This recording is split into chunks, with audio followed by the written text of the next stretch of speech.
हमारे साथ एमएलसी चित्रा वाघ हैं। बहुत बहुत शुक्रिया मैम, आपने वक्त निकाला है। इंडस्ट्री के लिए बहुत ही चैलेंज हो गया, जिस तरह से पीएम ने अपील की है कि ज्वेलरी अभी खरीदारी, गोल्ड की खरीदारी 1 साल के लिए कम करे। दूसरी तरफ इंपोर्ट ड्यूटी भी बढ़ा दी गई है। क्या लग रहा है, मकसद क्या है? क्या वाकई बड़ा चैलेंज है इकॉनमी के सामने?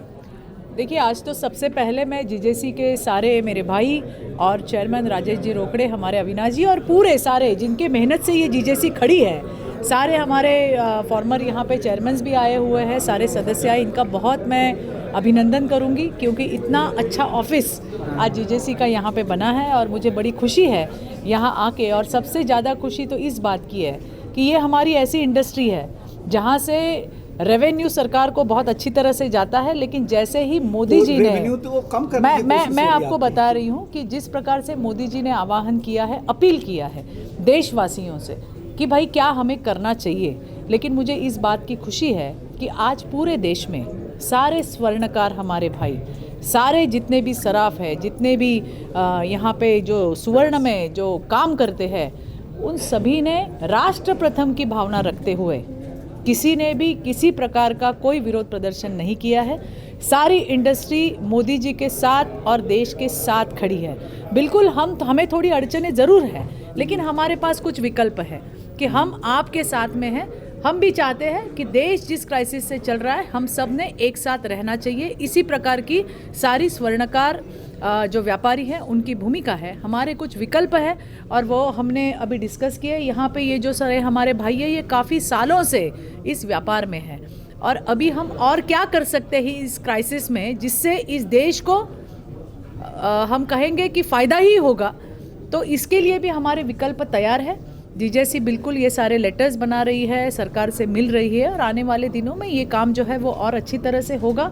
हम पूरी तरह से सरकार के साथ में हैं। ये कहने का जो एक संदेश इंडस्ट्री ने दिया है वो मुझे लगता है कि बहुत बड़ा एक डिसीजन होगा। ओके, गोल्ड मोनेटाइजेशन स्कीम्स हालांकि पूरी तरह से फेल हो गई थी 2015 में आने के बाद। आपको लग रहा है कि नए तरीके से, जिस तरह से रिवैम्प की तैयारी है, नए प्लान जीजेसी तैयार कर रही है, नए तरीके से लाने की तैयारी है, आपको लग रहा है कि इस बार वो हिट होगी और लोग सुन पाएंगे, अपने पुराना सोना घर से दिखाएंगे?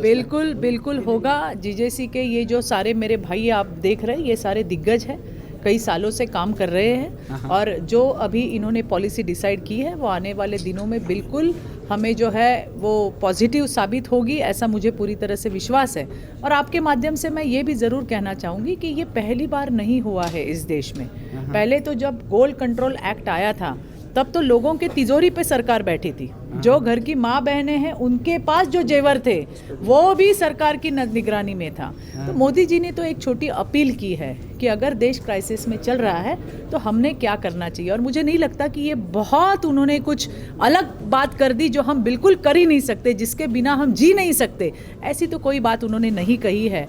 तो इसलिए मुझे ऐसे लगता है कि सबने साथ देना चाहिए और इससे सबसे मुझे खुशी की और हम कहेंगे समाधान की ये बात है कि हमारी इंडस्ट्री वो मोदी जी के साथ खड़ी है। ओके, चलिए ये अच्छी बात है। नेशन फर्स्ट सबसे पहले, क्योंकि क्राइसिस सिर्फ हिंदुस्तान ही नहीं, बहुत सारी ऐसी कंट्रीज़ हैं। सर मैम, अब एक सवाल सिल्वर हॉल मार्किंग को लेकर भी आपसे पूछ ही लेता हूं, क्योंकि गोल्ड हॉल मार्किंग भी अभी तक पूरी तरह से देश में लागू नहीं हुआ है। बहुत सारे ऐसे ज़िले हैं जो छूटे हुए हैं। सिल्वर हॉल मार्किंग को लेकर बहुत दिनों से तैयारी चल रही है। उम्मीद करनी चाहिए क्या कि 1 आध साल में आ जाए? देखिए, बिल्कुल होना चाहिए। हम इसमें पारदर्शिता लाना चाहते हैं और इसके लिए सरकार काम कर रहा है और इसके साथ हमारे सारे भाई भी काम कर रहे हैं। सरकार काम करती है, अगर हमने भी इनिशिएटिव लेने चाहिए जो जीजेसी के माध्यम से लिए जाते हैं हर स्टेप पे। और आने वाले दिनों में जो आपने सिल्वर का मुद्दा किया है वो भी हम बहुत अच्छी तरह से इस पे भी काम करेंगे। ओके, क्या अभी इंडस्ट्री में लग रहा है कि आपको कुछ और चैलेंजेस है ज्वेलरी इंडस्ट्री को जिसे दूर करना चाहिए? कि ऐसी कोई इंडस्ट्री नहीं है जहाँ चैलेंज नहीं है। हमारे यहाँ पे भी बहुत सारे चैलेंजेस हैं, लेकिन इतने सारे आप देख रहे हो, किसी के चेहरे पे आज शिकंज नहीं है, क्योंकि सब ये लड़ने वाले लोग हैं, सॉल्यूशन निकालने वाले लोग हैं। हमारे मराठी में कहते हैं रडने वाले, रडनारे नहीं लड़नारी लोग हैं। तो ये जो सारे हमारे भाई हैं, ये इसमें से सॉल्यूशन निकालने वाले हैं। वो भी समझते हैं कि किस प्रकार सा दौर चल रहा है और हमें कौन सी नीति अपनानी चाहिए। तो मुझे ऐसे लगता है कि चैलेंज तो हर इंडस्ट्री में है, आज भी है, कल भी रहेंगे। ये चैलेंज तो ख़त्म नहीं होंगे और जहाँ पे चैलेंज होता है वहाँ काम करने का मज़ा भी कुछ और है। तो वो सब कर रहे हैं। अभी देखिए ये जनरेशन कर रही है, इनके पहले की जो जनरेशन थी तभी कुछ और चैलेंजेस थे।